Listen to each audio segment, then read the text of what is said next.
Думаю, что мы можем начинать потихоньку. Я пока представлю Кристина Шопера. Меня зовут Максим Буев, я проректор РЭШ по стратегическому развитию. Я не Алексей Горяев. English? English. Okay. Okay. That's fine. Yeah, I was just wondering if there is anyone in the audience not being able to understand Russian. Oh, but okay, fine. Okay, fine.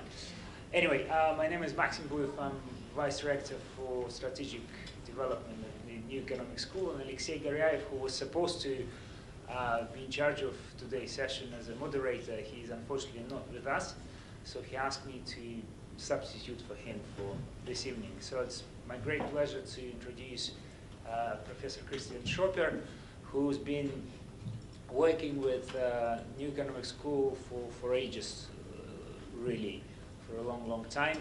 And well, his affiliation, he actually running this consultancy or advisory boutique, as it's called. Well, it's no longer on the slides, but it's CorpFin SE, Corporate Finance Central Europe.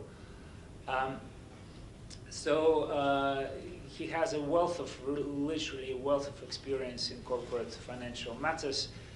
He used to work for banks like Merrill Lynch and Morgan Stanley in Frankfurt, in London, in Vienna, and he worked for, before that he worked for Kreditanstalt and Raiffeisen banks in Vienna as well.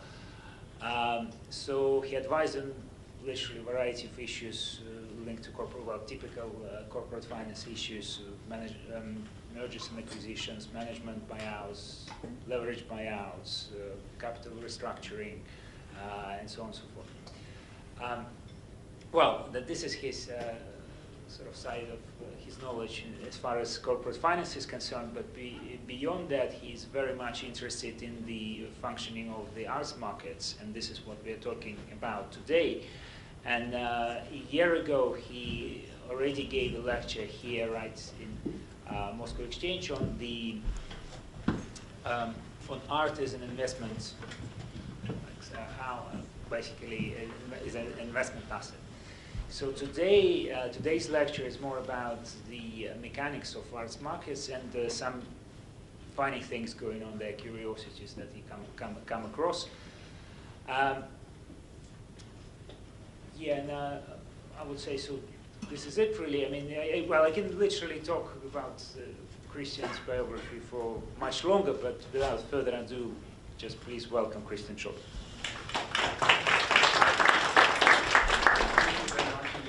To start with, I would try to speak without microphone. Can you hear me? Hopefully. Shall I? We have a camera. I tell you what, the video is fine if you make an edit of 10 minutes, because the last one from last year is 1 hour, 45 minutes. You know what? We had like 37 hits on this, you know? I said, this is boring, huh? Not fine. Okay, then I try it. Which one is it? This one here? Okay, that's on. That's not on. I don't know. You know, you see, I'm a techie, really, you know? The other one? Oh, wow. Yes. Wunderbar. Okay, good. Well, well, thank you very much for the introduction. I came all the way, it's not working. Yes, all the way from Vienna. What do I do wrong here? Can you hear me? Yes, sorry, okay. As I said before, you know, I'm, as Maxime said, you know, I've been teaching at RESH, Bailey Finance, previously was a banker. So what are we doing here today? Because this is about arts and the arts market. I mean, yeah, I'm interested in the arts, that's one thing. The second is, it was about, I'm an old guy already, you know, like 20 years ago or so. I got to know some artists and I started coaching them, you know, and the situation started like this. One of them wanted to create a sculpture and needed money for this, /sponsoring. And of course, I had no clue how to raise these funds, you know. And now I came in and say, here's what we need. What do you need? You need a business plan. You know, tell this an artist, you know. You need like a budget, a timetable, why you do this, etc., etc. You know, wonderful. I really enjoyed this culture class with artists, and since then, you know, I continued working with them, you know, on basically on, you know, strategy or how you price art, fundraising, project management, etc. And then I started giving workshops. And then there is another aspect, and that's what I want to focus on today, really. Like a year ago, as Maxime said before, we were speaking about kind of art investment. And I thought, well, I'm not going to do the same here this year one more time. It's boring, you know, because, I mean, yeah, I can update a little bit what happened. What I tried to do this year in this session today, and, you know, I think we're going to use about an hour or so and then have Q&A as you want it. I thought about two basic themes. The one is, what's quite interesting, recently I look into similarities and dissimilarities between the capital markets, which is kind of my world, you know, where I'm coming from, and the arts market. And it's amazing what kind of sometimes similarities there are, you know? Yep. Can I use that one? Yeah, sure. Thank you. Better? I don't know. I hear myself. Also, one thing was these similarities and dissimilarities on the capital markets. And the second topic is really, there are so many, you know, really remarkable developments most recently. Also, for example, you know, we'll touch topics today like art buyback. I mean, share buybacks we know, you know, art buyback, you know, one of the topics. Or certain alternative ownership structures, you know, which are kind of fun. And then I also want to look, I mean, look, I don't know how many of you are from the areas of finance and banking and all this. I mean, I see some of my students here, but I see also many other faces here, okay? But basically, you know, still, I do a lot of analytics. So we'll look into, for example, if you were interested in running a gallery, what does this mean for you economically? You know, I mean, is it worth it? Or how would you fund the gallery these days? Huh? So, you know, I want to look at certain aspects like this. And then in between, we look at one of my favorite artists at the moment, which is a guy called Banksy. You may have heard about him, okay? I mean, nobody knows who he is. Nobody has really seen him. But he's everywhere right now, and he's really quite interesting as a business model. And what I was thinking, I will actually go to Slovenia in May to a business school, and for the first time, you know, we thought what we're going to do this evening when I'm down there, and say, we'll speak about business model of artists. You know, artists, different artists have different business models. It's amazing, you know, from Albrecht Dürer, who was a marketing genius, I tell you, 500 years ago, up till Banksy. Banksy, will take a look at it a little bit today, okay? So I thought that we're going to do a little bit of this. But I want to start with something else, and I hope this works here. And it doesn't, of course. Quotes. Oh, yes, it does. Can you see this? I hope so. Now, I tell you what. This is a film that was just published and just released a couple of months ago. And I tell you what. When you're sitting here, you should watch this or get a DVD. This is really a snapshot of the current state of the arts market. It's so much fun to watch. And actually, the last 2 hours before I came here, I watched it one more time as an inspiration, you know? So I want to really sort of advise you to do this. And I thought, before we go into the matter, we go through a couple of scenes. Now, I don't have the videos here, but anyway, it's even more fun when you see, you know, some of these statements, and we can briefly discuss them. I start with one of them. He's currently probably one of the most successful artists in the world, at least commercially.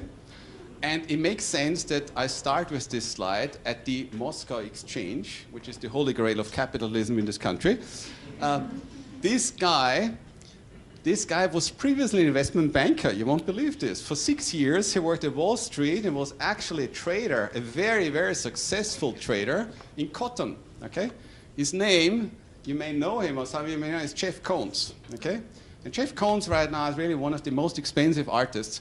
Now, it's quite interesting when the film director of this documentary, Nathaniel Kahn, asked him, say, you know, he was basically in his studio, and there were all these people working around.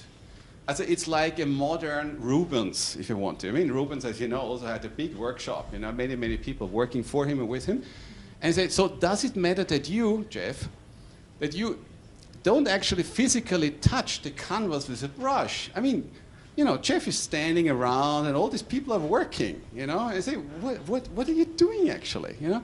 And Jeff's saying, well, I'm in a way, physically doing it. I mean, what does he mean with this? I'm in a way physically doing it, but it's physically through all these systems. And I thought, you know, this is interesting with systems. And systems, he obviously means all these people who are working for him. Okay? So in the end of the day, the mark is a single mark on the canvas. The mark is, if I would, he doesn't, if I would sit here and do it myself. And say, by the way, if I did all these things myself, I mean, my output would be so much less than it actually is. I only could do one canvas, and so I could produce like 27 a year, okay? So that is kind of his understanding of being an artist. Now let's face it, you know, he right now is one of the most expensive and commercially successful artists in the world. That's Jeff, okay? So I mean, how does this contrast with other individuals? Now there's another artist, and you see, he looks like hands-on, you know, when I look at him, he walks here through a winter landscape, and you know, I can't see this so clearly here, you know, but it's full with paint, you know. So he's really one a hands-on, you know, a kind of artist. Is Larry Koons, and it's quite fun in the film, saying Larry, you know, how you doing and all this, and he says, well, so and commercially, not really, but he said, you know, I believe many people think I've already died, because he's completely disappeared from the radar screen of the arts market. You know, he just doesn't even pick up the phone when a gallerist calls him. In essence, he wants just paint. He wants paint. This is all what he's doing, you know. He's sitting there, so in his studio, somewhere in the woods, and all he's doing is painting. And they ask him basically, and now contrast this a little bit with what Jeff said before, you know, kind of what is art and how do you create art? And he says, actually, well, is there something good or bad about art? There are no rules. You know, art actually doesn't care. He says, look, I'm just doing it. This is art. This is it. You know, that's what I'm doing. Now, what's interesting when you combine now a little bit the commercial aspect with art, you got to look at this gentleman here, Stefan Isler. Honestly, I didn't know him very well either. He was actually born and grown up in Austria, in Vienna. Jewish background, and he escaped in '41 to the United States. He just really made it. And then became a very, very successful entrepreneur in the United States. He built up a plastics company around the Chicago area. And around in the 70s, he started collecting art, okay? And he is now one of the really major collectors in the area. In Chicago, he just made, I was there 2 years ago to Chicago Institute of Art. He just made a donation of nearly $500 million, okay? And he got several rooms where some of his art is. But, you know, when he's at home, he has in Chicago about 5 condos, so big flats, you know, penthouses, all this. And he's sitting in between his art. It's amazing. I mean, there's nothing else but just art and books. And, you know, he's this very successful collector. However, he says, whenever I can avoid to pay and to pay with a check, I tried to do so. So most of the art he got actually, he exchanged for other art, okay? He's swapping, you know? And that's how he made it. Now, what is he saying? He says red is better than brown. Don't buy anything with fish. Now, look, he has a different perspective. You know, he's a collector on the one hand, but at the same time, when you listen to him, it's not just collection. There is an angle of investment there, quite obviously, you know? So he's someone who sees basically art and his collections from 2 sides. Let's go further. Here 2 paintings. Maybe the left one you recognize, you know, from the style and all this. There's a German artist who right now is supposedly the most expensive one, living artist, is Gerhard Richter. Actually, he's just about to be replaced by another one. By Hockney, okay, seems to be these days. So Hockney recently had a number of big exhibitions and is trading up quite a bit in auctions. And I mean, the question is, what makes a Gerhard Richter so much valuable than a Larry Koons, you know, who we saw before, you know, running around with checkered pants. And here, an art investor, Serge Trioche, who actually, you know, is collector on the one hand and on the other hand also art dealer. Whereas the simple answer is supply and demand, but the real answer is financial interests of certain people. That's a bit cryptic, huh? But it means, you know, when you can imagine these days, art has become an asset category, has become an investment category. I mean, what kind of interest do you have that prices are falling? Not really. So the question is, who is kind of stabilizing this? And I think this is very much what he's pointing towards. Huh? Also, we're starting here a little bit, and we don't want to focus too much. What is art? Jeff Koons, you know, then we have Larry, then we have Stefan, and now we have here, you know, this comparison, what this is all about. As I said, the left is a Gerhard Richter, and the right one is a Koons, and I say, well, I mean, for someone who is not so familiar with art, say, looks similar, no? Well, yeah, but the price makes quite a lot of difference here. What's interesting is, that's, by the way, a sculpture by the artist who was the first is Jeff Koons, okay? That's a classical, typical Jeff Koons sculpture. He came up first with it. It looks like a balloon, okay? Actually, it isn't. It's of metal. It's highly polished. And when you go there, you can mirror yourself. And there are various philosophies what you can see that you mirror yourself and the whole decadence of the world and whatever. And, you know, and Stefan, by the way, who owns a couple of Koons, by the way, in his apartments, he says the real estate people, as of these property developers, recently started thinking of Jeff Koons as a lobby art. And here comes a response from Annika Pelazzo. She is actually the chairwoman of Sotheby's in New York. Also, she is really in the midst of this art market. Yeah? And what you say, yes, actually, that was the kiss of death. You know, once you're there in the lobby, you never really get out of this. Now, of course, she sees art here very much in a context. You know? And I say, you know, how can you be in a lobby? You know, you should be seen in a different context. And she said, this, and they agree both on this is actually going to hurt Koons going forward. And what do they mean with this? Again, it's about price. Let's skip this. I want to, before we go into the arts market as such, I'll give an example of 1973, which is sort of deemed sometimes as the beginning of the arts market and a little bit the art craze. There was the sale of a collection by the Skulls. Who was Mr. Skull? Mr. Skull had in the 60s set up a taxi company. As today you would say Uber, okay? Now in my day it was called Taxi still. So he had a taxi company, made a lot of money with this. He was the first ones actually getting into contemporary art. Contemporary art wasn't an asset class at all. And he was one who also tried to circumvent basically art dealers and looked for the direct way to artists. No? One of them that he bought was Robert Rauschenberg. The name may mean something to you. Here's an example, you know, of one of his pieces. Rauschenberg, I think, died about 10 years ago or something like this. It's not among us anymore. And when there was this Sotheby's auction of the art collection of Skull, Rauschenberg was there. And after this event, Rauschenberg approached Skull and said, wait a second, you know, I've been working my ass off for you to make all this profit. Because what happened? Skull bought this Rauschenberg, exactly this painting that you see here, the Thor, for $900. And on this day, he sold it off for $85,000. Okay, and Rauschenberg was sitting there and saying, wait a second, you know, am I getting screwed by what's going on here? What's in for me? And then Bailey Skull said, well, how about yours? And he meant profit. You know, how about your profit? Because you can actually sell your work now because I've set a benchmark for a much higher price. You know?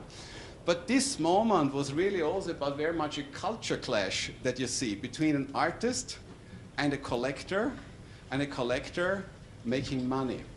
And this was completely new. Some people thought it was completely disgusting what's going on here. But this is something which today is absolutely, this is common. This is the way it is.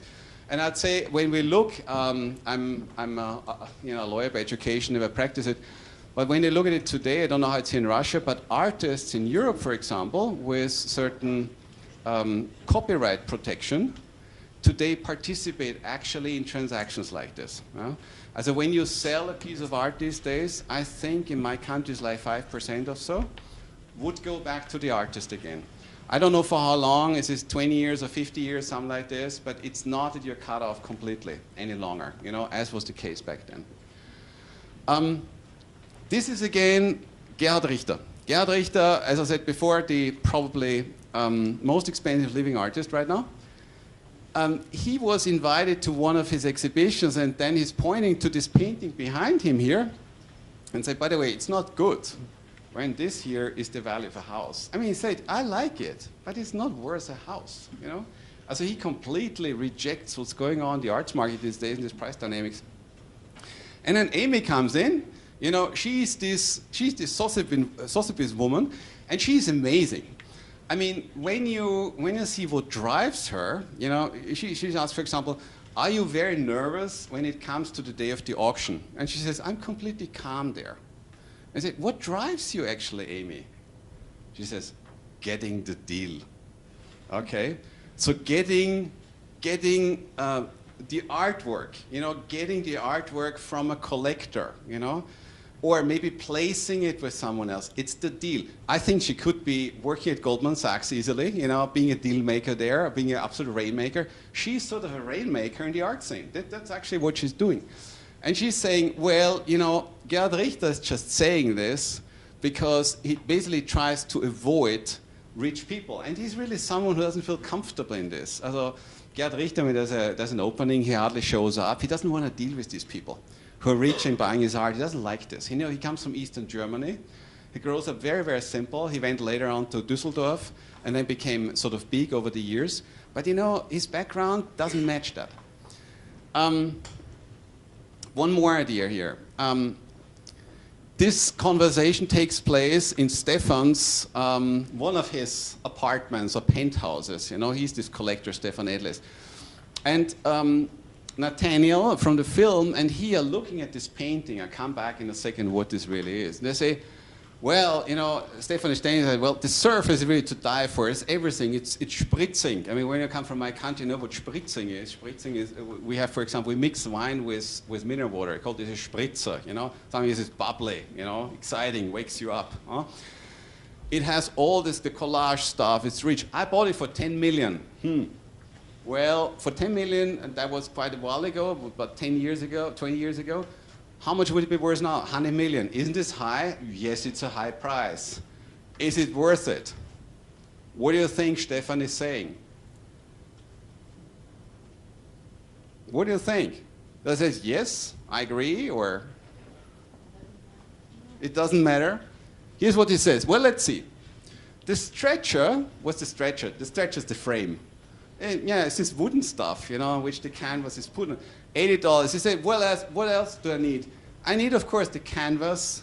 We need some paint. He said, well, it depends. And then he says, as a lot of people know the price of everything and the value of nothing. So it depends. And I think that's a cool quote, you know, to really think about. Yeah, maybe one more thing here. Gerhard Richter, where does he want to see his paintings? In museums. He says that's democratic. Everybody can see it, whether rich or poor, it doesn't matter, you know. It's art history. What do you think Amy thinks about this? He says, no way, you know, no way. Because when you think about it these days, how much do museums actually show in their rooms? A fraction, you know. These days, there was an article a couple of days in the Wall Street Journal. The big issue right now for museums is where to put all this stuff. You know, there's more and more coming in. They all build bunkers and warehouses to store the art. And the biggest issue right now, by the way, this is for every investor the same problem. It's easy to buy art. The problem is how to sell it. Respectively, what's your decision-making criteria here, you know? And in the US, we have it right now that many museums start actually making A, B, C, D categories, you know, something to say we absolutely want to keep, and others want to get rid of, no? So slowly this kind of starts, no? But she says, no way, you can't bury this, you know, this is not done for it. Good. This is just basically my prelude, and this already took like 25 minutes, so I will make faster the rest of it. The art market as such. The art market as such is about a 60 billion market worldwide. It has some cyclicalities you see here in the last couple of years. There's some cycle, and when you see this dip here, this is about 2000, 2008, 2009, what happened there, financial crisis, nobody had money, and therefore, of course, the market crashed. But sort of what drives, or what are the major countries driving the arts market? It's the US, it's China and the UK. And basically, they just swapped last year because these figures are 27 and just UBS and Art Basel that kindly provide a lot of this information material here. They just released a report a couple of days ago. As a build, they're always head on. But this is sort of where the music is playing. It's basically three markets. Yeah? The US, it's China, it's the UK, and then you have small little parts in between. Now, the dealers are one component of the arts market. The dealers, they combine about half of this 60, 65, 70 billion market. About 50% are art dealers, where trades are happening, whereby less than 5% of all the dealers worldwide, they actually make or turn over the majority of all the revenues, okay? As you can imagine, 50% of the revenues, 5% of the dealers. Yeah? So you can say, well, what's happened with the rest? Well, it's basically small lots. So when you look at, for example, art purchases less than 1,000, between 1,000 and 5,000, 5,000 and 50,000, this is where the majority of pieces, are happening, as the whatever canvas is or sculptures or whatever. But this is not about the value, okay? So the value you see is really done here with the relatively expensive art, but it's a few pieces. But this is, of course, what the press is all writing about, and this is what we're referring to when we speak about the craze in the arts market. Yeah? But this is not the market. Yeah? A lot of the volume is happened on the left side we see here. This is kind of the finance angle about dealers, because I said before, well, does it make sense for you guys to open a gallery one day or not? So clearly, what I'm always looking into, for example, can I get a loan? If I run a business, can I get a loan? Can galleries get a loan? The answer is very, very difficult these days. Also, leverage, practically non-existent. As you see that about 2/3 of all galleries have either no debt or tiny, tiny, tiny little debt. Yeah? I say, how do you want to run a gallery then? Well, more and more, if you have money, if you have money, you can run a gallery, open it up. But it's very hard to get funding here. You can basically forget it. Also profitability here. So when you look at it... It's okay. I need to speak closely. Well, it's like ice cream, huh? Okay. So under 20%, 20 to 30%, 30 to 40% gross margin. This is not much when you think you have to cover also overhead and rental expense and all this, what you have. So galleries are basically not a very kind of, profitable business unless you make the really, really big deals. It looks a bit dire. And the interesting constellation, therefore, is, and you can hardly see this now, that's the problem, but I will put this on the internet, this presentation, so you can afterwards look at it. This is kind of antique dealers, contemporary art dealers, modern art dealers, and so on. And you see here this bar, which is sort of in this beige. This is basically art they have on consignment. So mostly what art dealers these days do, they don't acquire art like it was in the past. You would acquire art, have an inventory, and then sell it on. This is not happening any longer. So mostly they take art on commission, if you want to. They take this in from an artist, hold on to it. When they sell it, they split, sort of 50-50 or whatever. And if not, it goes back to the artist. You can't fund this any longer. And that's also the problem, because the prices, when you look at it, this is particularly the contemporary art segment. Well, the prices have gone so much up. They say it's impossible also for a gallery to acquire this first. It just doesn't work. So basically, when you think about a gallery or a dealership as a business proposition, don't think twice, think 3 times. I wouldn't necessarily recommend it. This is, of course, I love working capital. This is something my students always need to do. When you look into a company, first thing is kind of working capital analysis. What is this? Well, the one question is, how long, if you have some stock, some inventory, how long is this lying around there? Yeah, so how fast do you turn over your inventory? Usually you want to do this fast, no? Because then you need less funding. Well, the problem is, when you look at this, you know, this is 6 to 12 months, this is about 1.5 years, about 2 years or more than 2 years. As that means, you know, many galleries have stock lying around for a long period of time. You got to fund this in the meantime, if at all. And that's the reason why it doesn't work. You know, that really, you got to fund this yourself. Also the kind of turnover is not fast, takes a long time. And this is, what it shows here is a little bit the paying morale. You know, once you've sold the painting, for example, how long will you have to wait till the cash comes in by the one who's bought the canvas? Huh? Well, in the UK, for example, it's about 90% pay within a period of 60 days. It's 2 months. This is fast, guys. This is very fast, yeah? China, it's about 50-50. Also about 50% pay way after 60 days, you know? And the last one is Brazil. Well, nobody here from Brazil, and, you know, okay, it's a long shot. In Europe, but, you know, the point is, also, when you look at this kind of working capital management here, you know, inventory turnover, it's a pain.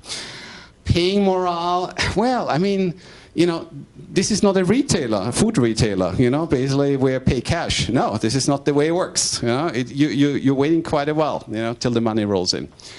I do this quickly. Primary market, you know what primary market means? Primary market is when an artist basically gives away a work the first time, okay? When an art of work comes to the market the first time. On the primary market, galleries play a very important role. I mean, I think, what's the role of a gallery? You know, why not artists selling off directly, auctioning off art directly? Problem is, it usually fails. Yeah, we have many examples in history. I mean, there's one exception where it really well. 10 years ago, Damon Hirst, he sold off a lot of his art. Nobody really knows how much he actually bought himself, you know, indirectly. But you know, his share price sort of has never since ever recovered. So he's now down 30–40% from his previous price levels. So artists usually don't do this. And the role of a gallery actually is, and I put my corporate finance hat on, and my capital markets hat on, is to stabilize prices. Yeah? So when you have a younger artist, what they try to do over time is step by step, slowly increase prices. And in the meantime, you make exhibitions. In the meantime, you try to place the art with a major collection, so on and so forth. But you know, this kind of price stabilization mechanism of a gallery is a very important element, because it's like in capital markets again, or like when you invest in venture capital. Imagine you're a young artist, okay, and you buy the art. And one thing, you don't want to get burned by this. Meaning you pay $10,000 for a piece, you know, and then, I don't know, 3 years later it's worth $700. And you say, ouch, I'll never do this again. No? And this is similar when you're an investor in a stock or when you invest in an artist, you know. And that is a very important role that actually galleries do have. Huh? Now, in the past, it was quite usual that galleries ask for an exclusivity with an artist. You know, they say, well, look, I invest in you. We make now this nice exhibition. We print a prospectus. We do marketing, blah, blah, blah. No? That's an investment. Right? And I don't know whether it actually flies, whether I can work, whether I can sell your art or not. But this, because, you know, the financial situation of the dealership is really not so great. Huh? This more and more works in syndication. So there's less and less exclusivity these days. It's more and more that several galleries work together, mostly cross-border. Okay, one gallery taking over the lead. This is quite common. That is, you control a little bit what the other galleries are doing. But what you see here is when you take a look at artists represented here, it's about local and foreign artists. It's about 50-50, which are exclusive and non-exclusive these days. So it goes very much away, yeah, as it goes very much to syndication kind of model. Let's see, what's this? Okay. The secondary market, yeah, just don't want to go very much into this. What is interesting, I mean, you know, also this is for my class, I usually ask, you know, how old do companies become? Here's how old do galleries become? Now, what's quite interesting is as a contemporary gallery is sort of on average about 15 years old. Well, because the contemporary art market is already a new one. This is also not quite surprising. When you look at antiques and all this, they're sort of 20, 30 years old. But what's interesting is this here. Over the last couple of years, actually, there is, and 27 was the first time we had more closures of galleries than actually openings. Okay, so you see, it's quite interesting. This market is basically shrinking, you know, also as a business model. We'll see where this goes on, but this is quite a remarkable one. So it's the first time in history, for a long time when we look back, that actually we had more closures, yeah, than we have new galleries coming. And this may have to do with the business model. We go later on into art fairs and see what this means. Well, the challenge is, I think, clear. I mean, you know, what are the challenges of a gallery these days? The cost base, I mean, event-driven, what does it mean? I mean, you know, you guys may go from time to time to vernissages, right? What's happening there? Why do people go to a vernissage? To drink, to have fun, socialize. Does anybody buy any art at the vernissage? I mean, hardly. That's the problem. Huh? It's quite interesting. You do this more in the back office later on. No? But the fact is, yeah, I mean, it's an event-driven market that's expensive, and more. I mean, everything's got to be hip. Where do you go? Where do you go tonight? Well, where the hippest parties, the hippest kind of vernissages. The internet is biting in as well. We see, though, it's not as much as we think. And the artist retention. As I said before, the problem is when you don't have exclusivity anymore, well, I mean, you invest a lot of time and money into an artist, and they start flying, and they say goodbye, I go to another gallery. Well, that's cool, huh? Yeah, I mean, then you have wasted your investment. And the problem is, as you don't have the money to acquire art from them because you have everything consignment, you don't even have an asset that you hold and can sell later on, maybe for a higher price. Huh? That's a bit an issue. Good. The Banksy business model. I just skip in between here. If you want to buy Banksy art, what do? Well, that's Banksy, by the way. You know, so he does this big kind of murals. You know, I see that two people sitting here. Can you imagine how big this stuff is? Huh? I come to this and saying you with the other photos. That's actually from Bethlehem. Now, when you want to buy original art from Banksy in the prime market, you got to go to this website, okay? The Pest Control Office. That's a website. You go there and check, you know, is there any art available? Usually what it says, Pest Control is now the sole point of sale of new work by Banksy, of which there's currently nothing available. Yeah, this is usually the case. Usually there is nothing available. If there is, he would switch it, okay? But most of the time there isn't. What's quite interesting too, if you wanted to buy Banksy before, now it's his own website, there was another one, which was the POW, the Pictures on Walls. And Banksy was one of the artists who, you know, did basically put themselves together into consortium. There were, you know, there were Banksy and some other graffiti artists and street art artists and so on and so forth. And they basically tried to say, well, we are, as a consortium, selling also our own art, as it was like an artist community. And when you go on their website these days, the website is barely down, except the first and second page, where barely have this text from. They say, well, originally we tried to control a little bit this art market because we don't like all these dealers and we want to make sure nobody's speculating in our art and so on and so forth. But even they have to admit, inevitably, disaster struck. And what they mean with disaster is commercial success. You know, they figured out, despite attempts of price fixing, because they say, well, we sell to a certain amount, you know, and this is relatively low, that everybody can afford this. Because, I mean, all these kind of street artists usually are pretty, what, anti-elitist, sort of. You know, everybody should be able to buy this. And they said, look, we have seen that the prices of our art basically skyrocketed. This is not what we can support any longer, so we're closing down. Okay, so kiss, say goodbye. Banksy art via pictures on walls isn't working anymore. So the thing is, where can you get Banksy art these days? Well, I mean, he's also one of those who basically are very, you know, anti-elitist, and his whole rhetoric is like this. And as I said before, Banksy, nobody knows really how he looks like. Some people have a suspicion where he's coming from. So it's the area around Bristol, they believe, but no one really knows. Now, if you were lucky in 2013, for example, and you were by coincidence jogging in Central Park in New York, okay, there was a small little stand there, and nobody knew, but there was Banksy sitting there, and basically you could buy originally signed canvases for $60 a piece. Okay, what are trading today? About 150,000. Okay, not bad. 2017. This gallery, what I told you before, the POW, you know, they suddenly figured out, they say, oh, you know, here's a shelf. What is there? Ah, we still have some Banksys there, which he originally left there.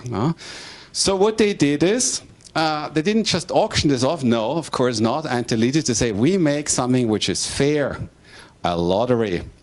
Well, and if you were lucky, 500 prints were basically, you know, lotteried off, sterling 500 each. How much are you trading right now? About $25,000, okay?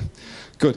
You might say, are they crazy? You know, what is the, why are they constantly going so much on the market? Because, I mean, they could ask for much higher price. And when you look at kind of the secondary market, the girl with balloon, for example, the unsigned edition of 600 right now, you know, selling for about 50,000 and so on. You know, why are they actually doing this? Now, Banksy sees this as a concept, you know, and there are other sources of money he can make as well. So it's not only through the prints. For example, there's a book he wrote, which really became a bestseller, The War and Peace. That's one thing, where there were photos and how it works. Of course, the face you wouldn't see, so still you don't know who he is. Film documentary about his art. And, you know, even more curious, there's something like a hotel, walled-off hotel. I recommend going to booking.com, check it out. You can actually stay there. This is in Bethlehem, as I said. You know, here's the entrance to the hotel. And what you see here is, that's the wall, you know. This is an area where basically Palestine and Israel, you know, are loggerheads of each other. And the one mural that I showed before is actually from the wall there, okay? So, one of the ways to make business, actually the guy runs a hotel, okay? And in the hotel you can buy some of these small little boxes. I think it was on the page before. Let me see how this works. Oops, not this is great. Ah, mama. Here we are. These kind of box sets, okay? The box sets you can get. Also, basically, the box sets are, this is an IKEA box. It actually gets it from IKEA, I'm not kidding.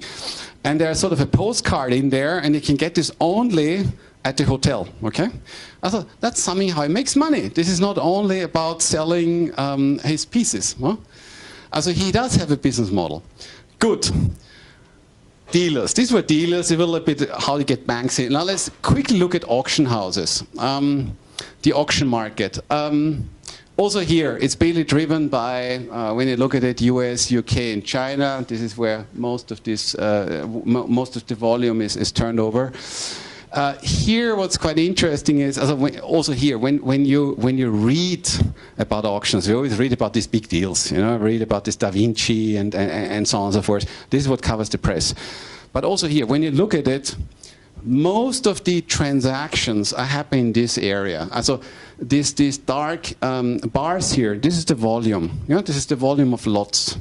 And you see the volume of lots is, this is under $5,000. This is between $5,000 and $10,000. I mean, it's also money, you know. But a lot, actually, of these auctions are happening here. Okay, it's small little things which are auctioned off. Huh? But again, this is where the money is, and this is what covers the press. Now, what this chart tells you on top here is, and that's indexed, these are certain price categories and how they have changed over time in regards to volume and revenues. And you see, as it's starting here with under 50,000 and going up to more than 10 million, which is the kind of dark line that you see here, when you index this, the volume has basically, I mean, it has ups and downs, but basically stayed reasonably flat, except the market for the high quality and very expensive art. Yeah, that has really rocketed off. And of course, this is, I mean, it ends here 2017. You can imagine the Da Vinci that was sold off in, was it November? So 17 played a major part here. Okay, so let's skip. Yeah, this is maybe interesting. Also, when you look, so to start with, on auctions. In contemporary art, it's been for the last couple of years always the same. It's the top 20 artists making more than 50% of the revenues. Okay, it's quite interesting. As a very, I mean, this is like, I don't know, ATP tennis ranking, sort of who makes the money. It's the top 20 players, you know, and the rest forget it. If you're number 100, you hardly can afford your flight tickets. It's just the way it is. It's similar in this market. Now, what I have marked here with these yellow boxes are living artists, okay? So fact is, I mean, who's trading? Most of them are dead. Huh? And that's the fact. So right now, who is very fashionable is Basquiat, you know. Of course, always Warhol. They do still have their Tremblay and so on. And I must say, some of these Asians, I'm not at all familiar with. And no surprise, the post-war artist is always Picasso, always Chagall, always Lejeune. It's always the usual suspects. And that's the same thing for the last decades, really. That hasn't very much changed. And that's a similar picture for kind of other categories, like Impressionists and Old Masters. So it's always the same names. It's always the Monet, the Van Gogh, the Kandinsky, and in the old ones, of course, Da Vinci in 27 was a little bit an outlier here, because it was just, the Salvator Mundi was just absolutely absurd, what happened here. And this is something where I wrote a brief article. You may know the story and how it came up to this. Do you know the story, why this went up to 450? It's crazy. You will say, yes. You know why? What happened? It was for Uber in Abu Dhabi, and also perhaps it was not real painting. So if it's not a real painting, you would say the price, you know, you should pull it back even, you know.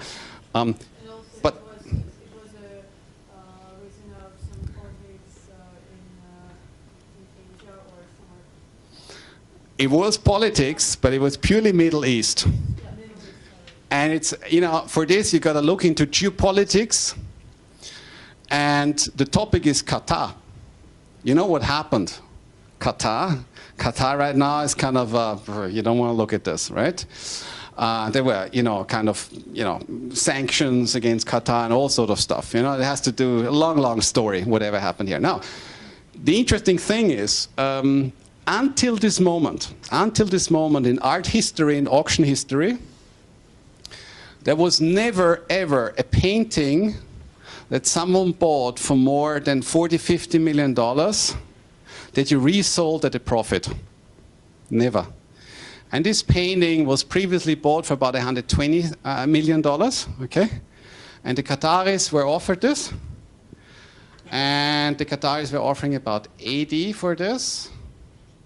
Rublev, who had this canvas, would have made a loss on this. And they said, by the way, you know what? We're a Muslim country, and this is a very Christian motive. We're not sure we want to have this. Despite the fact, you know, they had a museum to stuff. The problem was, when this painting came up for auction, who was bidding against whom? Now we know. It was the Saudis against the Emirates. But what were they thinking? They were thinking Qatar is on the other side. Both of them.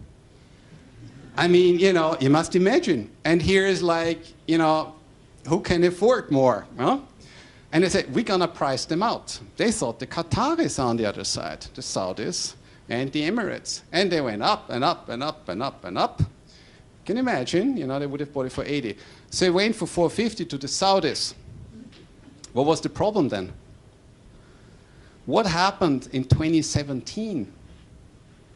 Well, it's already a while ago, huh? The heir to the king invited some of the oligarchs of his country to a hotel for a couple of weeks, a couple of months, and said, look, guys, the finance in our country is anyway not looking so cool, give me part of your assets.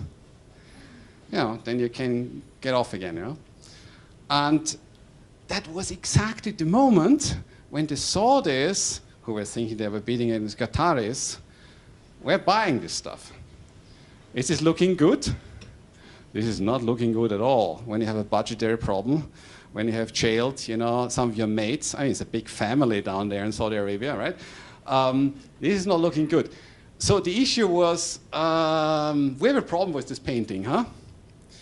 But you know what? The heir to the king saw a yacht months before in a harbor, big yacht. And I thought, well, whose yacht is this? Figuring out that's the yacht of the Emir of Qatar. Of the Emir of the Emirates. So what happens next, do you think? Well, isn't there a more elegant way getting rid of this canvas by swapping it for another asset, which is, give me your yacht, I give you the painting, you anyway have all the museum to fill, and that was the deal. So the Saudis don't have it anymore. It's the Emirates now having the painting. We don't know where it is at the moment. We think it's still the warehouse in Geneva. This is another story, okay? This is the biggest and greatest museum in the world. It's actually the free trade zone in Geneva, okay? And at the moment, what happens is the Louvre has a big exhibition, Da Vinci, that's coming up this year, and they would like to show it. We don't know what's going to happen, okay? This is the story right now.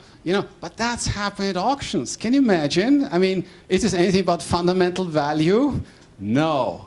This is greed, misperception, emotions. This is what drives this. If you have the right two people in a room, the price will go through the roof. It's as simple as this. Good. So that's the story here. Banksy at auction. Well, we know this one. The shredding, the famous one, but because this is the first ever piece of art that was shredded in an auction, it's now worth more than it was before. And originally, the acquirer, a lady from Germany, she was given a couple of days to rethink whether she actually really wants to have this now after it was shredded, because she said no, I mean, I compare a little bit, you buy a car, and the next moment, the owner, more or less, is running over the car with a tank. And I say, do you still want to have the car? And they say, no, thank you very much, I want to buy a car. But because this canvas actually wrote art history, it's always about these stories, right? It's not worth more than before, right? But good news is, next week, guys, there is an auction at Sotheby's. And I've just checked out what you can buy there. And actually, you can buy some Banksys.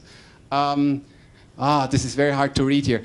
What I recall, this is about $5,000 to $10,000. This is about $30,000 to $40,000, and that's about $5,000 to $10,000. $3,000 to $5,000. I can read it here. Okay, so this is reasonably affordable, at least what the estimations are. Okay, so you can go online next week. You want to get a Banksy and try to get one. No?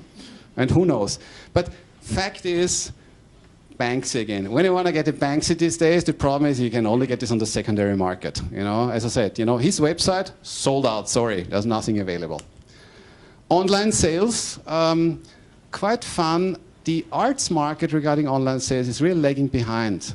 When you look at this, these bars are retail. As in retail, we have these days approximately 25% of all retail volumes is actually already online. Okay.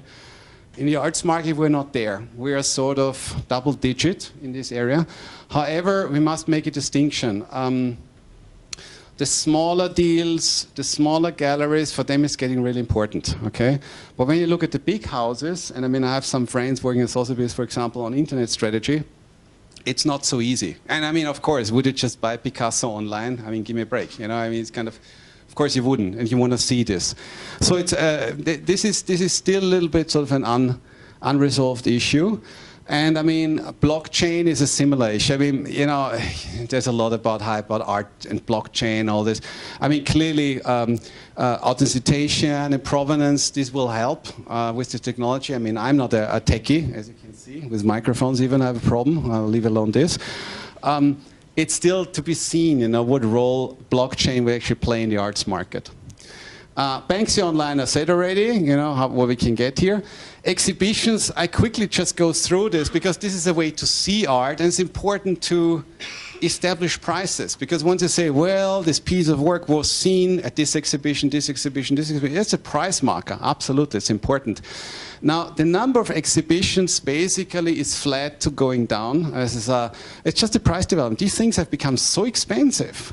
And this also has to do with the value of art. It has to do with, for example, insurance. Just think about it, that the number actually has a bit stagnated recently.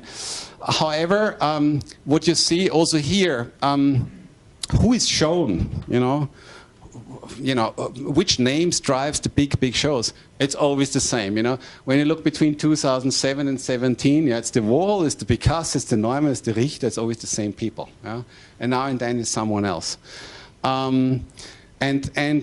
Here also it's mostly when you say, well, what kind of art is shown with exhibitions, and clearly, you know, we speak about worldwide here, mostly is post-war and contemporary. I mean, now and then we have old masters or something like this, of course, but mostly it is kind of this segment.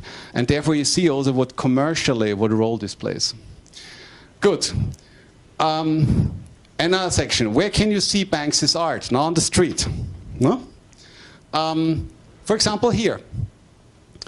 Suddenly, in March 18, that's in New York, on a house, people wake up in the morning, go on the street, and suddenly see up there in the clock, there is a rat. Who was that? It was Banksy. Problem was, this house was slated for demolition. Okay? What happens next? You can imagine what happens next. The developer says, cool, I mean, that was a lucky strike. You know, I didn't even do anything. You know, I have a Banksy on my clock, remove the clock. Then, of course, questions came up. Okay, what's going on there? Oh, we are examining all our options, what we're going to do with this piece of art. Well, we haven't seen it yet auctioned off, but it may happen. You know, so this is certainly not him making money, Banksy, but the developer making a lucky strike. This is a very interesting constellation of art buyback, and last night in my course we were making a bit jokes about, you know, the art buybacks. Basically, something where say companies are buying shares cheap and try to resell them more expensive. But what you also can do is cancel shares. Yeah? Sometimes you cancel shares because you say, I don't need them anymore, and you lever up a company. Can you do this with art? Sort of. Now here's an interesting constellation. There is a US-American street artist, Ron English, and he agrees with many of his peers. He says, street art should not be bought, but it should basically be shown. It should be there for everyone to pass by and see this. Now this here, where I see on top is, there was a Banksy in London on a wall. It was a small little store, yeah, a small little supermarket. And one day, this piece of the wall was taken off. It was taken off, and it was auctioned off. And honestly, everybody was a bit furious. Not only the artist, but also the community was very, very furious about this, what happened here. And so Ron English comes in. In November 2018, what he did is, he actually was bidding for this taken off art, you know, a wall piece, for about $700,000. And he said, you know what? Because everybody either should see this where it is, or what I'm going to do is I will overpaint this now. You're not going to do this. Yeah, so he's going to whitewash this. And what he wants to do, we'll see later on, he plans to resell this then for, and he has in mind about $1 million to make money. He said, this is not right. He wants to set an example here. So at the end of the day, what he's doing, he's destroying art. But funny enough, it's a little bit a comparison with the shredding of the Banksy piece. You know, here you have a piece of art, it's overpainted, and because it makes certainly art history again, you know, it may be worth more than what he originally bought in auction. Well, interesting concept. Here's another one where you can see Banksy street art in Moscow. You had a show here last year, till September, I think, or something like this. Did Banksy like this? He hated this. He said, I mean, how can you ask money from people to see my art? That's a joke. It's ridiculous. You know, he was very, very angry. He wasn't really asked about this because he says, I would never charge to see his work.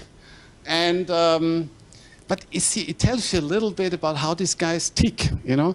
As this street art, you can't really measure with kind of the Picassos and Richters and all this. It's a very, very different kind of segment and very different philosophy.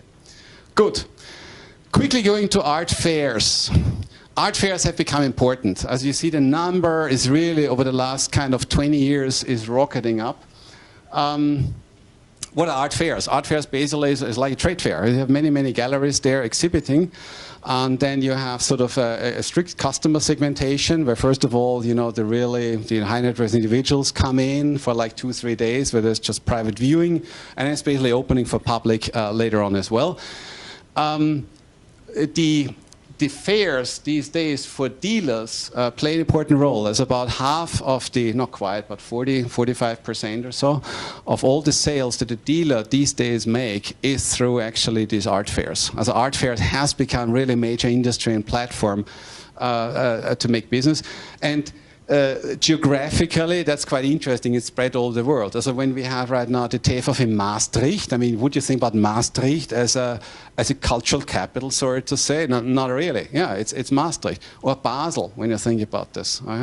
Or when you think about Miami. As it's not naturally what you think this is you would associate with art to start with. But this is what the major art fairs these days are.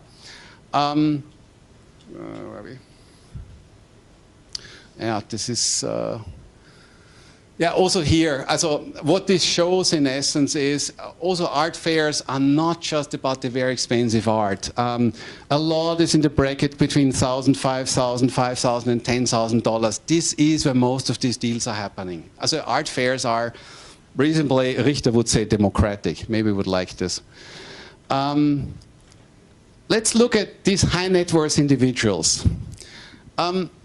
It's quite interesting and not surprising, but there is a clear correlation between, and I made this point kind of a year ago when I said, would you invest in art? And the answer was, well, you know, as long as the segment of high net worth individuals is doing well, you can go for it. Because there's way less supply there in art and there's demand there. And when you think about, and we have a lot of family businesses these days who are worth like 10 billion or so, and many of them, this is quite common, say I spend about 10% of my wealth on art, which is $1 billion, okay? And then even if you buy like 10 paintings a year, it's like 100 million each. I mean, you can throw money on everything. I mean, it's kind of really, really crazy. But the interesting thing is, it's the very, very top segment doing very, very well, okay? So the top 0.01%, they really increased so much in wealth. And you may say, why? I mean, there are many studies about this, but not least when we look at the kind of interest rate environment played a major role in this. And here we are when we say, well, that's about the GDP, the black line here, and about sort of 90 to 99% of all population are doing about as well when you look at all this, you know, as GDP. Yeah? Many are doing not as well. Many are doing not as well. And that's kind of where the gap is really kind of starting. Now, the correlation is here briefly seen. When you say art to GDP or art to high net worth wealth or art and wealth, you see it's a high correlation. This is still going on. It has drifted apart a little bit the last couple of years, but in essence there's a very clear kind of association here. And also when you look at it here, sort of where's the segment in the population that has assets of more than $1 million, this is about 1%. And when I look here about the wealth, you know, but these individuals control, when you say of the world wealth, you know, about sort of half of all the assets. Yeah? Now, this drives the arts market. And when we say arts market, and I say I'm wrong as well when we say arts market, what is the arts market? Now, a lot of these deals happen, of course, in lower segments, you know, of course. But when you look at the volume, the revenues, the dollars, you know, this is happening in a very, very tiny kind of biotope, if you want to. The patterns in purchasing art we'll leave for a second. Now, yeah, of course, consideration when buying art. I just want to flag this. I showed this last year as well. When you have a survey, of course, the people say I'm not investing. But in fact, is of course they do. You know, many do. You know, it's kind of they wouldn't admit it. But what's interesting in that regards is, are people flipping art? Now, quite interesting, about 85% of collectors usually are just buying and not selling. That's amazing. They're sitting on it. They once buy and then they sit on this. They may donate it later on, but they're not flipping it. Now, from those 15% who are flipping, about a quarter of them is 6 months or less. This is up to years. They say about 45% within a year they get out again. So it seems to be that there is a segment where there's clearly kind of a trading element to this, you know, where I say, well, I think here's a deal. I really can do a deal. Now let's look into this a little bit. These are some of these quick flips that we've observed recently. And these are very fast ones. When you take a, I must honestly tell you, Mauro Malang Santos, I don't know, I wouldn't need to Google him. I don't know who he is. But there was a purchase in September 17, and it was already sold in September 17. It was already sold in December 17. So someone held on for this for like 3 months, okay, and made some money from $76,000 to $97,000. You know, this is something what happens. This is what with these quick flips quite often happens. Now it goes in both directions. You see the second one at the buffet, from June to October that someone held, actually didn't make money. Also some you win, some you lose. These are very quick ones. But what is also interesting to look at, yeah, you hardly see this now. This is an issue. These are sort of winners and these are sort of losers, okay? I mean, you can sometimes really make a lot of it, but you can also lose quite a lot of it. And to one individual, we'll come back later on one more time with Parker Ito, you know? The problem is, and we'll discuss this later on briefly with a Nigerian artist, the concern of some particularly young artists is, what happens if the price of my art is going up too fast? You know, I mean, you sold art for a couple of $1,000, and suddenly some of these scouts come along who try to identify who are the stars of the future. And you're the lucky one. I bet you would say that's good news, isn't it? No? Yeah, but the problem is, again, will you make the money? Or is it just those who are lucky to buy you first to make the money? Or the other problem is, if you're interested as an artist to place your art with certain collectors over time or build a name, and suddenly your price has shot through the roof, can I still sell this to someone? I mean, these people can't afford this any longer. You know, and what do you do when actually at Sotheby's your art is sold for $1 or $2 million and you previously sold for like $20,000 or $30,000 to your prime customer's art? What do you do? And I mean, this guy Ito was one of these previous stars about 4 or 5 years ago. He has never recovered again. His kind of share price crashed completely and, yeah, got forgotten. Investors got burned. I mean, for the time being, he's out of the market, okay?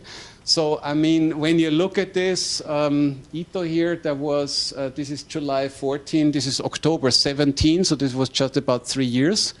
The acquirer bought this for 46. This one, what was it, inkjet painting, whatever, 46,000.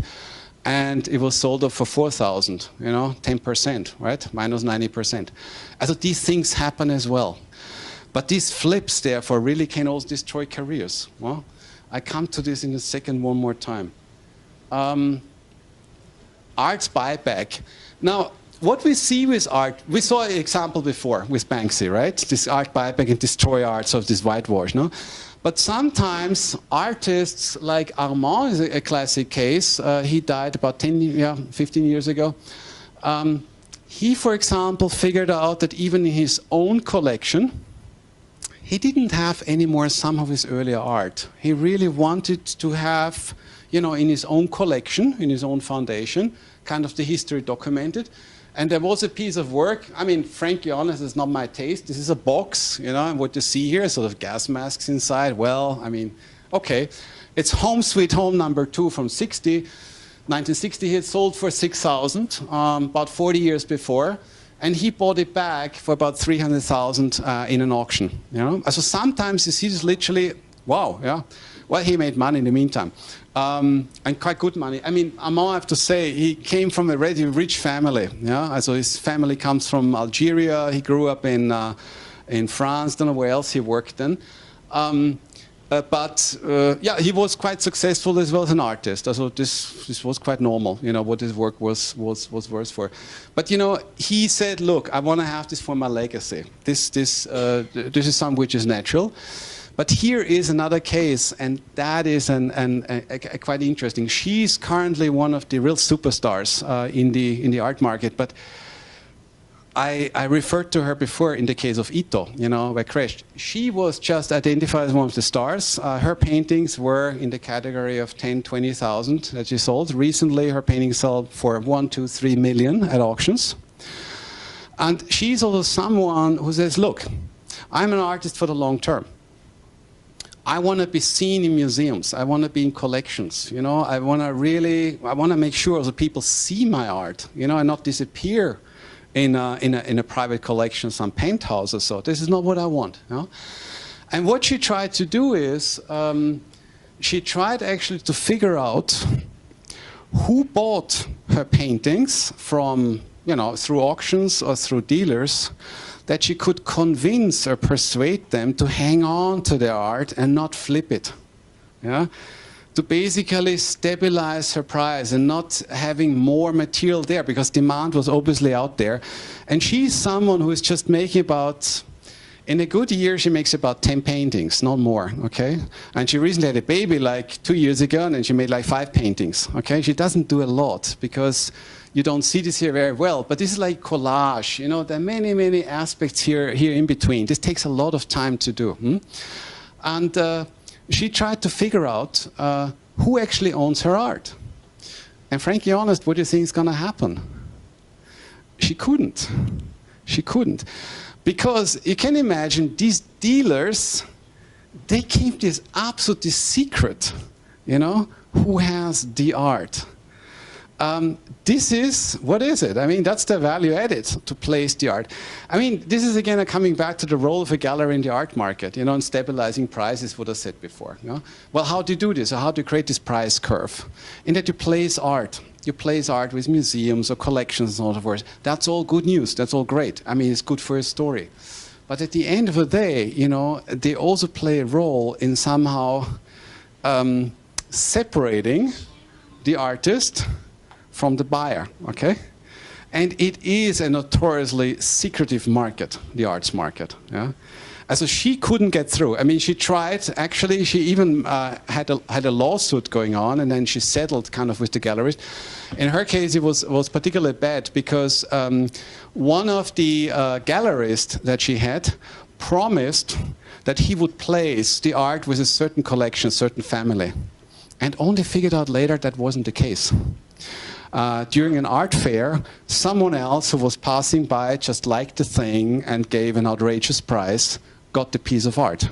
And she never figured out who it was, but she figured out, you know, the one the dealer told her, you know, he would sell it to, and that would have enhanced her standing or prestige in the market, didn't get it.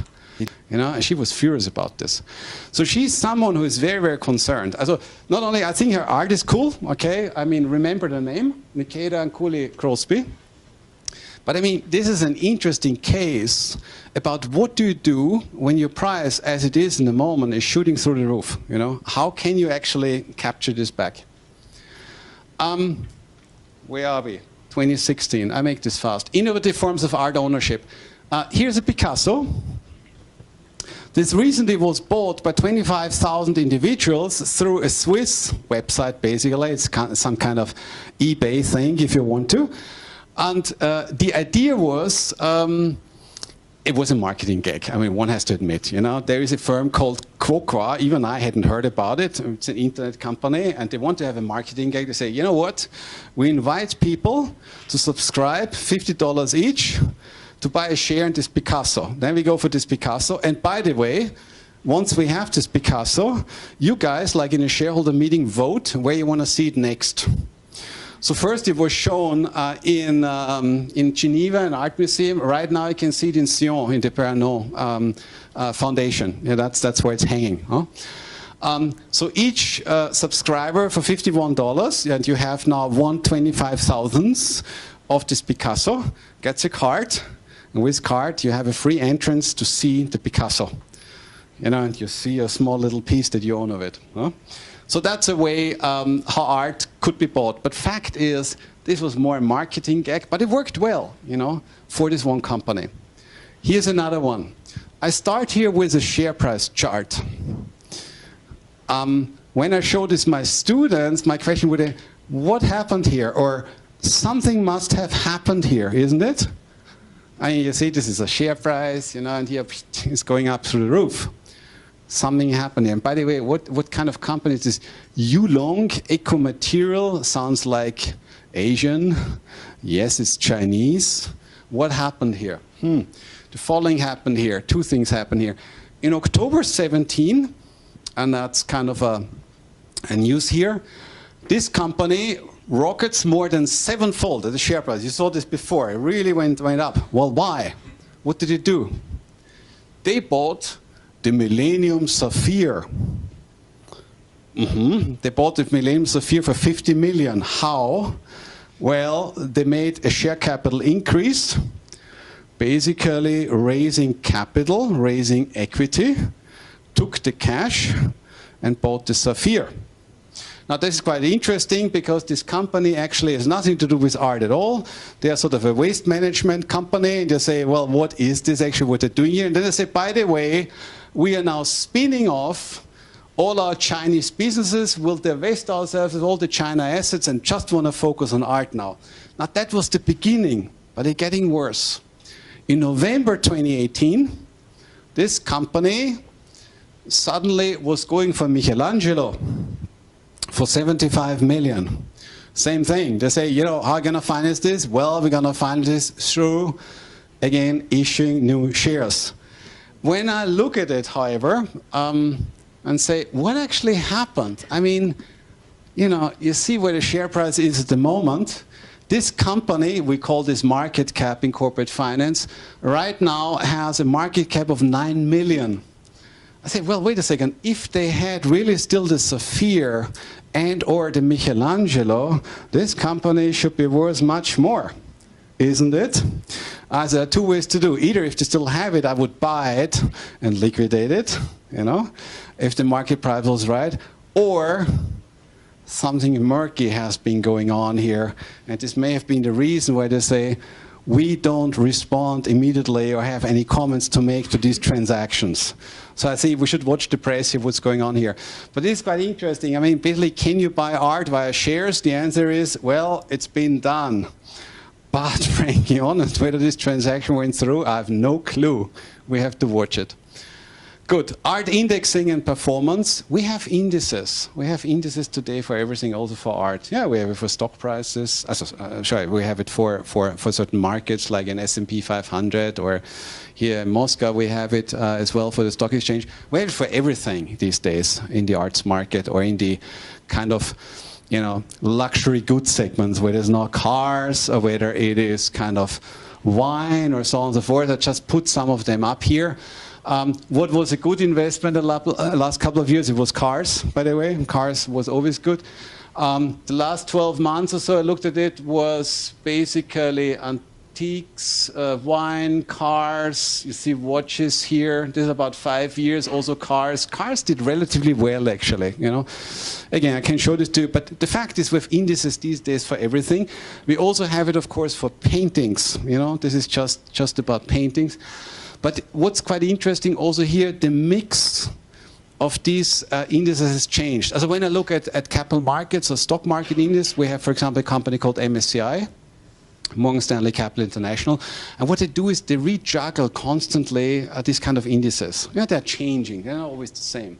And all these art indices are changing. So when you see the weighting of artists between 2000 and 2017, it's got much broader, okay? As it was much more concentrated in 2000. The names are still very much the same, also when you look at the weighting, actually, or relative weighting, but the list got much longer. And this has to do, to a large extent, also that one arts market has emerged enormously, which is China. I mean, honestly, by 2000, we didn't have very much China, and suddenly we have this market, which is a very important one, as we have seen before. Frankly, you have these days analytics for everyone and everything. When you look, this is still just some, I don't want to go through this in detail, this is just Banksy. This looks like, I mean, for me, like a Formula One telemetry analysis, like you see for racing cars. So you can analyze anything you want here. So, you know, how the auction went, how the secondary market went, where this art was sold to, which geography it is these days, It is amazing. So you can find analytics about these people, you know, everywhere you want to. Good. And with this, I barely close down. These were snapshots, nothing else. A little bit looking at the art market, dealers, auctions, Banksy in between, the art fairs, you know, this kind of new ownership structures. It was just giving you a couple of snapshots, which are the kind of curiosities. And maybe this makes you curious to watch the arts market a little bit more. And for this, I want to thank you. It took a bit longer than I thought. And now we can have a party or drinks or, I don't know, or Q&A, or I have no idea of what. I want to thank you very much. Okay.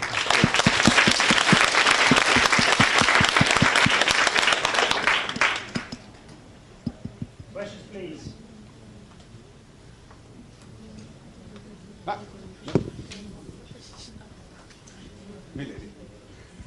Thank you. Does it work? Okay, I don't know. Thank you very. My name is Ksenia. Thank you very much. Yes, hi. Thank you very much for your lecture. I actually have two questions. So my first one is: so you said that you would upload the presentation somewhere, and so where is it going to be available? On my website, which is in the presentation, which is a contradiction. Okay. I mean, here I put some more slides with the last 2 or 3 days. I put a little bit more on this quotes and all that, which is not on there. I've changed maybe some order, but it's already on the website. You can download it there, and I will put this one as the latest version then as well. But there is 95% of the slides are there. Economic School's website, Wonderful. as well as the video. Okay, cool, thanks. And It will be edited, I hope. You won't. Or you can pay for it. No, I won't. So my second question, which is more on the topic. So you have shown 3 works by Banksy, which are going to be next week on at some auction. And so you said that one painting is around like 5K, second one 10K, blah, blah. And so who set the price for this? So who decides it's going to be 5, 10, or 20K, or I don't know, 1 million? So I understand that the whole story is about supply and demand, but in this particular case, or in any other case concerning the auction? It's benchmarking. It's very simple. I mean, of course, you have. I mean, how does such an auction work? The pieces coming to like Sotheby's. Next, they're gonna be sort of certified. I mean, art historians or whatever look at it. Is this an original? They will check out the history, who owned it, you know, the whole story of such a painting. then it comes into the catalog.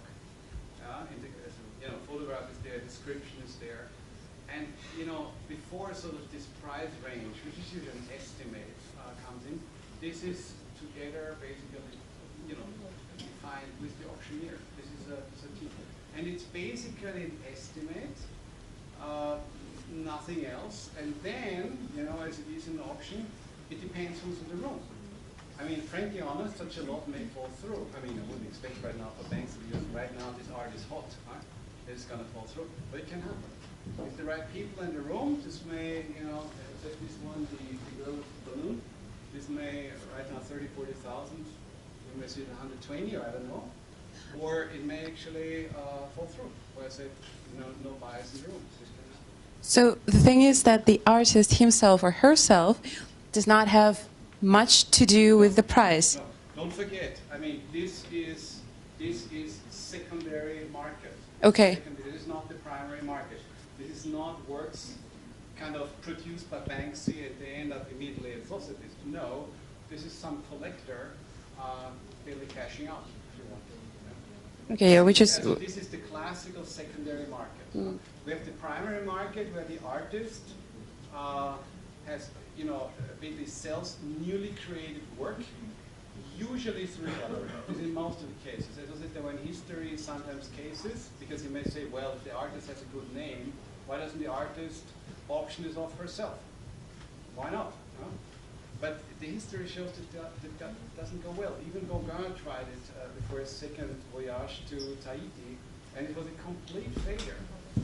It's organizing this, it takes some skill if you want it. Not that I want to say the auction are all doing so great, but I mean, that's their business. That's their business, that's what they're doing.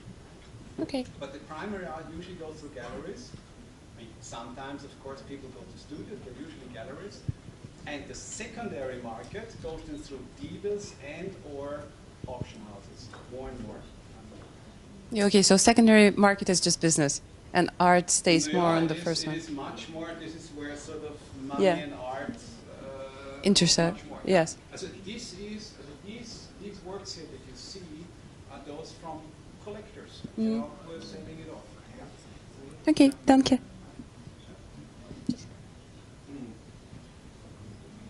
Thank you very much for the lecture. I would like to ask,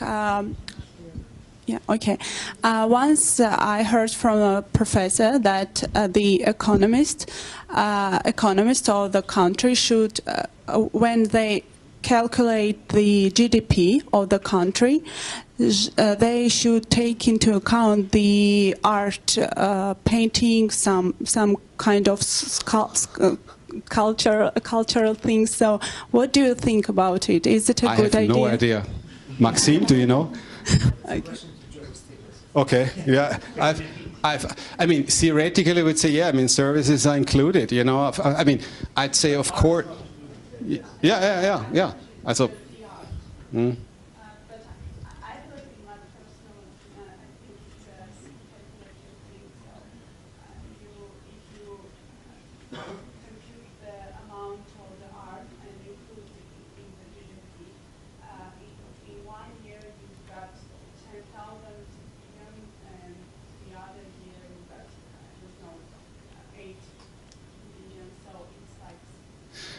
when you speak about these volumes and this kind of 60 billion, when we speak about the art market, it's basically the revenues of the auction houses. And I don't mean wrong.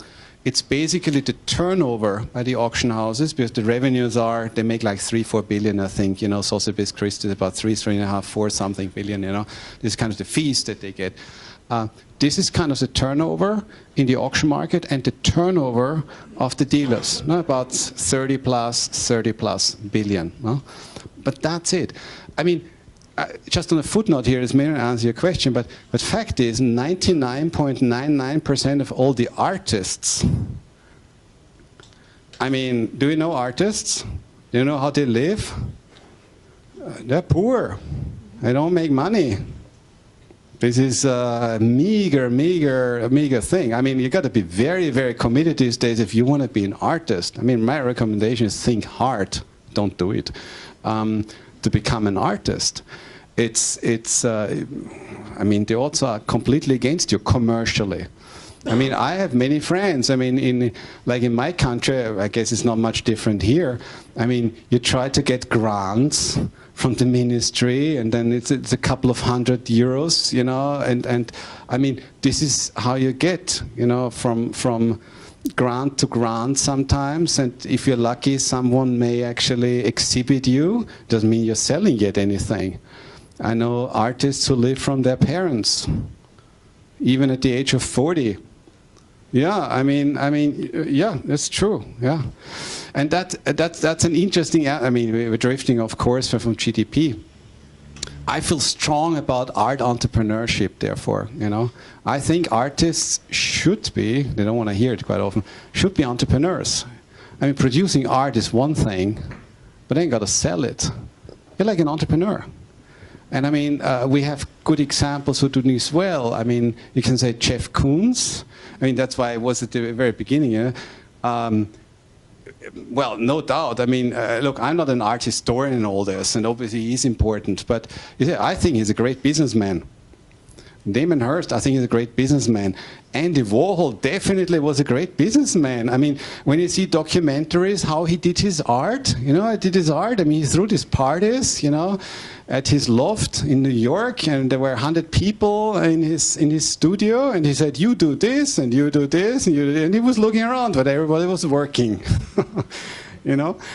Andy Warhol, of course, is important in art history and all this, but I'm saying, you know, this commercial element and making money, and then we're getting down to kind of, is this part of a GDP, or where's the money here? I mean, many of them actually burn money. You know, when I look at it, they need their painting canvas and nobody's buying it. You know? So, yeah. So it's look, I mean, I also see this here. I mean, in Moscow, I have many friends here at the Austrian Cultural Institute, and some may know the name of Simon Mraz, who really is everywhere right now, and is really very active. And sometimes he takes me, you know, along to, you know, in one night we see like 3-4 artists in Venice Art and all this. Yeah, also, I mean, these people that we meet usually, they're really not rich. Believe me. I mean, it's difficult. It's very, very difficult. Well, this sounds so sad, huh? Yeah. Yeah. So I have a question about the young artist problem. So say you're a writer, you write a book and you sell it. Normally you get a certain flat sum for it. And then if it sells well enough, you get a share of the proceeds. So the question is, why can't young artists put a similar clause on the contract that obliges the buyer to, say, transfer 10% from the deal to them in case it's successful? Also, as I said, from the new legislation that we have in Europe, in the US, I don't know. It's a fact. They participate now. You know, in Europe we have, and I think it's 5%, as far as I know, from transactions. I don't know exactly now for how many years, but it is the case. Now, here's a catch. You won't believe it. I've just written a novel. Okay? I've just written a novel, a criminal or a business crime. So, I mean, you know what I'm doing right now? I tried to find a publishing house. And you think this is so easy? Because you compare the writer with a painter. You know, I mean, these publishing houses, you know, every lecturer gets probably 5 or 10 scripts on his desk every day. Okay, so how do you differentiate yourself? I go through this exercise right now. I tell you, it's very, very difficult. I do this the first time too in my life. I wanted to do it. I can't tell you. I mean, most of the writers, it's the same thing. I mean, you know, I don't want to make money necessarily. I would love people read my stuff, yes. And many painters want that their work is being seen. It's not even so, you know, it's money, of course, they gotta live and survive, but, you know, they want that their work is be seen, that people look at it. Maybe they want to buy it. In my case, I say, I want you to read it. I mean, at least you can make enough money to buy something back in a few years. As a writer? As an artist. As an artist? look, as I said, I mean, many artists that also I know go back to ordinary jobs, and many have jobs and do this on the side. And the problem is, I mean, it takes time. Again, I come back to my experience now. When you write, it's not that you say, I write every morning between 8:30 and 9 o'clock. That's not working, I tell you. It's kind of, it doesn't work. It's the same with painters, you know. It's not working that way. It's you know, when the muse is kissing you, this is the moment when you start painting, you know, and then day and night. And therefore, you know, it's a very, very tricky balance to find. So I don't know many artists, as painters, for example, who really can live from what they're doing. No, what I don't understand is why you cannot say that, okay, if you want to buy my painting, you'll have to give me 5% if you sell it after. Because you don't even know who has it. That's the problem in the past. But in the past, the problem was, so here's the thing, the arts market as such is a complete secret box.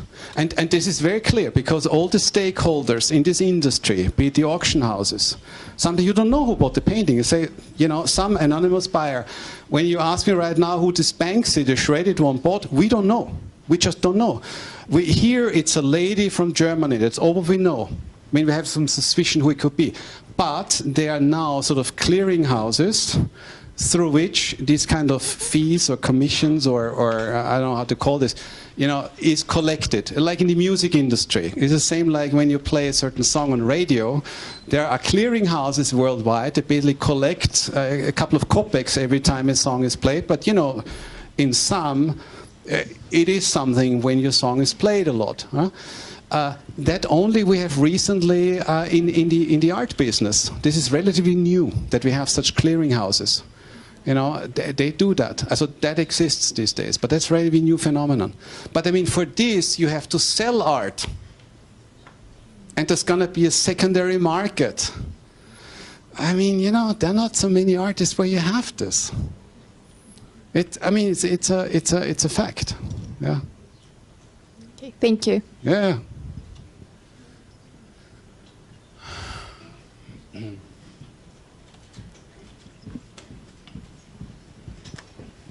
Hello, my name is Kate, and I would like to ask, what do you think about investments in art? For example, for creating an investment fund and to buy art in it, and to hope that the portfolio price will grow. Because what I see now is a real gap between art community and, let's name them, financial people who want to earn money through art. But our community is not really happy about it. What is your point regarding this? Yeah, I mean, fact is, art as an investment category exists today. We have investment funds, we have speculation, you need liquidity, which is provided by the auction houses. We do have it. Should you buy art just investment? It's up to you. Fact is, it's not a commodity. It's unique pieces. It's highly volatile. You see this also, for example, in funding. I mean, I got a phone call from a client of mine, a big family businesses in Switzerland, Liechtenstein. And just called me last week and said, look, we can buy a collection for $1 billion. Okay? We need some funding. Okay? How much funding do you think you get these days for art? And I come to another point why this is relevant. What do you think? When you buy $1 billion of art and you go to a bank and say, you know, could I have a loan? How much would you get? Nothing. You say nothing? Years ago it was like this. I tell you, you would go to bank and I know another story though. When I was, okay, I come from Vienna, right? We have a museum in Vienna. Who's been to Vienna here? Anyone? Leopold Museum, you heard about? Okay, it's the largest collection of Chile in the world. Yeah, Chile lived around turn of the century, 1900. Well, what was it? 1886, I think, till 18. Now, Mr. Leopold was an eye doctor. And as a student already, he loved Chile when nobody wanted to have him. For bargain, he bought already Chiles, you know, which were then later worth billions. Now later, when he became serious about collecting, he needed money. I mean, he couldn't afford it himself. So he went to the bank where I started my career. Also after Raiffeisen, I worked for a bank called Bank Austria Unicredit. Unicredit, you know, okay? Good. So he got there and said, "Pa, can you guys give me money? I need, you know, I saw this Chile and it's absolutely fantastic." And you know, Austria was Austria, but the problem was, who's gonna tell me how much it's worth? Problem is, there was only one authority, which was Mr. Leopold. So Mr. Leopold was asking for a loan, and Mr. Leopold was the authority knowing how much this is worth, because honestly, there was no one else who understood this. So Mr. Leopold told the bank basically how much he wanted to have. And because Austria being Austria, he got loans. Now today, coming back to this, today you get about 30% of the underlying value you get as loan, okay?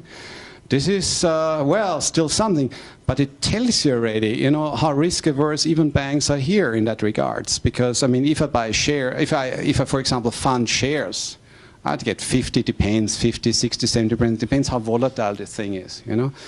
Do banks trust the arts market? Now, yeah, they provide now funding, for example, but not very much. So here we are about art and investment and all this. Art is a very, very volatile thing, because art is not a commodity, it's individual pieces. If you have the right people in the room, like the Salvator Mundi, a couple of loggerheads who have a misperception about who's on the other side of the table, well, this whole thing may turn out very well, you know, the price goes well. If they're not the right people in the audience, nobody may be interested in this piece of work, you know. So it's a highly, highly volatile market. And whatever is volatile for us in finance means risk. And whatever is high risk means you won't get a loan. So the thing is, yes, as an asset class, it exists. We see it even nowadays in this, the finance guys know there's this Markowitz curve and all this, and the efficient frontier, and how we use this concept for kind of portfolio management. And it's quite common nowadays that high net worth individuals and or family offices invest about 10% of their wealth in art. That is true. But mostly also, let's face it, they hang on to this. You know, this is not a liquid asset like gold, because the problem is how they get out of this. And that's the big problem. No? And here I'm closing. My personal opinion is, I would not buy art as an investment. I am based in the Society of Artists. I think you should love it and buy it. And if you make money, I mean, honestly, the chances are 99% you will never sell. You personally will never sell a piece of art. I mean, when I think, even of my paintings at home, will I ever sell them again? No, I like them. They hang on the wall, you know. I like them. I know the artists sometimes, you know, they mean something to me. They have a story. You know, I've been to the studios of these people. It's a very different connex, yeah. But it's mingling these days, you know, the art and the money and all this.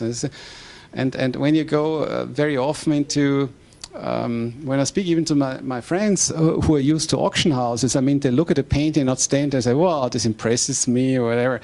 They think, "Well, how much is it worth?" You know, and then we are again the pricing of art. No? As they look at the size and they look at the, I don't know, the material it's made of, and to say, what's the story of this painting, and was it previously in some collection, you know, and this drives sort of the price. They have a very different perspective. And now I shut up. Thank you. Thank you.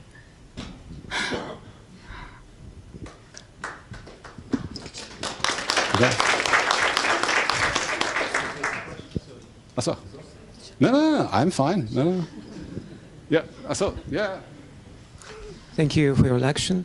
I've got a couple of questions. The first one, aside from the usual suspects, Picasso and other guys, what would you say about the genres, the styles which are popular with the buying public? I mean, what kind of paintings are usually bought or popular with the buyers? What kind of styles? For example, an acquaintance of mine paints in so-called Flemish technique. how would you describe it in terms of market demand once we discuss the matter in this commercial perspective? I don't know whether you get your question right, but regarding genres, for example, what is interesting to start with, when I looked at the early days in Russia, but also the early days in China, and most recently only the art market in China sort of came up. I mean, what did Chinese buy? First it was local art, Chinese art. Then they went for the old masters. They didn't go for even modern or contemporary, no. It's slowly they're getting there, okay? It's slowly they're getting there. And this is clear, you're very conservative. First you go for what you know. I mean, it's your local artists, logic. Then you go this, what's been around for centuries. And then you slowly venture out, because it's an education game as well. I mean, these people can't go from 0 to 100 immediately. And regarding genre, I mean, as of these days, of course, when you look into the arts market, there's everything there. It's quite interesting. I didn't sort of spend time on this one slide, but there is a quote by the chief auctioneer of Sotheby's, who's saying, we actually had a problem at Sotheby's in the 80s. The problem was, at that point in time, in the auction business, it was primarily about old masters. That was it. And the problem was, there was less and less material around. And we had really a problem. We didn't know what to do next. At the same time, there was a generation coming that was relatively rich and wealthy. You know, not only in other markets, like, you know, Russia then slowly emerging, or China still a long way to go. But there was suddenly wealth there. And they said their kind of challenge was, you know, what will these people, this new generation, do with the money? I mean, will they go for private jet, real estate, or will they also go for art? And this was the moment when this kind of contemporary art came in and suddenly really rocketed. This is a quite interesting phenomenon, you know. Why is it that today, most of the stuff we're looking at and seeing here, as a Salvatore Mundi leave aside for a second, is all about modern art, basically. Now, this has to do with this crisis that we had in the 80s, where they said we strategically have to do something, and all of them, I mean, the whole industry as a system, you know, went in this direction. But today it's about everything, and you know, it's so fun when you say, I mean, one of the hottest artists at the moment is Basquiat. Why? Well, honestly, nobody knows. I mean, when you really ask me, nobody knows. Yeah, of course, you may say, his art is great and not great, and quality, whatever this may be, but you have opinion makers. And most recently, also to give you an idea here, I was in London and was a little bit, for example, photographer gallery, an old management there, a friend of mine, previous investment banker, running it now. And, you know, and she was saying, you know, I mean, how prices and artists are made these days. It's mostly through patrons, for example, of the photographers gallery in London. They have private viewings, they have studio visits. You know, they're early on in touch with artists, then they have maybe an opinion, but they are the first ones. They're like insiders. You know, I mean, when you're in the capital markets, it's like insider trading. You know, they're early on there. And then you have people who think this is cool, then someone writes an article about it, and suddenly this avalanche starts beginning. And you say at the end of the day, what is all this? I think it's luck. It's, on the other hand, professionalism. It's opinions, it's tastes, which are, by the way, constantly changing. I mean, what's Basquiat's in today? Will it still be in 10 years? Well, who knows? Who knows? Koons, for example, who we saw, Larry Koons, you know, this guy with his checkered trousers, he was in 40 years ago. He was out for 3 decades. He completely left the radar screen. Why? Not he got worse or whatever. No, he got out of fashion. Why? Many reasons probably for this, but also none at all.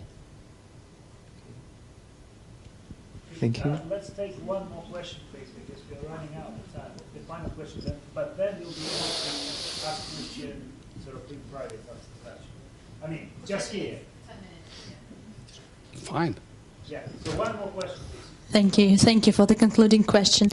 Well, in my humble opinion, the digital art is gaining momentum, or will be gaining momentum in like recent decades. So, but the digital art doesn't encourage you to join any art school. It doesn't require anything, and in fact, any 13-year-old can be called a contemporary artist, given that he has a Photoshop and a laptop. So what do you think how this phenomenon will shape the market, the art market, and shape our art future? I'm just watching mechanics of the arts market. I'm not a historian. I'm not a critique. I'm not a historian. My humble opinion here is when you, look at for example photography. Yeah, do we still have photographers around? Yes, we do. Well, everybody can do today with a digital camera snapshots, and once in a while there may be a good one there, and that you post and really maybe a good snapshot. But I guess it's the consistency, it's the seriousness of doing it. This what makes a photographer. It's the long time, the consistency, the research. This is it. And at the end of the day, I believe, and again, this is the link that I have to the capital markets, sort of the success of an artist. It's a story, it's not necessarily a piece of art. When you speak about art these days, you speak a lot about artists and their career and their phases they've been through and their consistency, and the story that you have around this. Like in the capital market, spinning a story, And then slowly, of course, about segmentation and things like this. But I think, as a person, I really think it's not about the piece of art, this one-off. It's about the artist. It's about the artist himself. And we are not anymore in the Renaissance times. In the Renaissance times, don't forget, artists were basically, what were there? Was handicraft. No painting was signed. The one who commissioned the painting was, I want to have 5 figures on there and these colors you use, and by the way on the side I want to have my portrait, and you were delivering this like a plumber. That was it. There was no story behind the artist. There wasn't. Yeah? It only started with Dürer, Bellini about 1500 that people started signing. It was the first time people signed art. We don't have signed art before 1500 basically. That was when it started. And someone like Dürer became a superstar, one of the first ones. It's more about the artist, I think. Who knows? Maybe I'm all wrong. Thank you. Okay, thank you very much, Christian. Thank you very much, everyone, for being here tonight. So let's thank Christian once again. And I'm actually, Alexei is not with us, but he organized the talk. So I basically decided to call it the last question because previously we had problems with the cloakroom downstairs. That's why. But if you don't care about your clothes, so you can ask Christian in private now. Anyway, thank you. Yeah, that was clever.